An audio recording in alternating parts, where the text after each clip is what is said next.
ঢাকা বিশ্ববিদ্যালয় কেন্দ্রীয় ছাত্র সংসদ ও হল ছাত্র সংসদ নির্বাচনের প্রচারণার শেষ দিন আজ।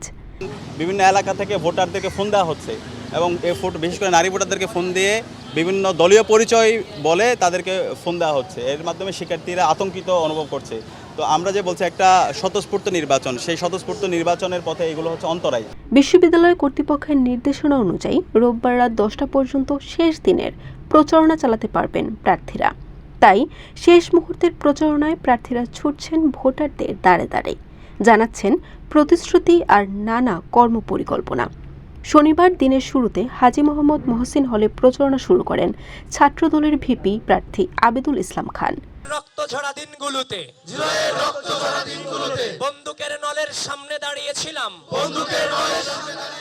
তিনি বলেন, অতীতের অপরাজনীতির সংস্কৃতি ফেলে সুস্থ ও একতার রাজনৈতিক চর্চা দরকার। ঢাকা বিশ্ববিদ্যালয়ের কোনো শিক্ষার্থীকে নারী কিংবা পুরুষ হিসেবে নয়, একজন মানুষ হিসেবে কাউন্ট করাই আমাদের সবচেয়ে বড় টার্গেট হবে। এ সময় নির্বাচিত হলে নারী হেনস্থা রোধে বিশেষ সেল গঠনের কথাও বলেন তিনি। অপরদিকে হলের শিক্ষার্থীদের কাছে যান স্বতন্ত্র শিক্ষার্থী ঐক্য প্যানেলের ভিপি প্রার্থী উমামা ফাতেমা। নারী ভোটারদের ভোট কেন্দ্রে আনার চ্যালেঞ্জগুলো তুলে আনেন তিনি। উমামা ফাতেমা বলেন, আমরা আশা করি মেয়েরাও গণহারে ভোট দিতে আসবে।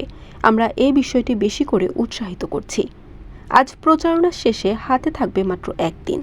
এরপর মঙ্গলবার অনুষ্ঠিত হবে বহুল প্রতীক্ষিত ডাকসু নির্বাচন। সবকিছুকে ছাপিয়ে নির্বাচন হবে সুষ্ঠু, সুন্দর ও দৃষ্টান্তমূলক, এমনটাই প্রত্যাশা সকলের। বরিশাল.নিউজ।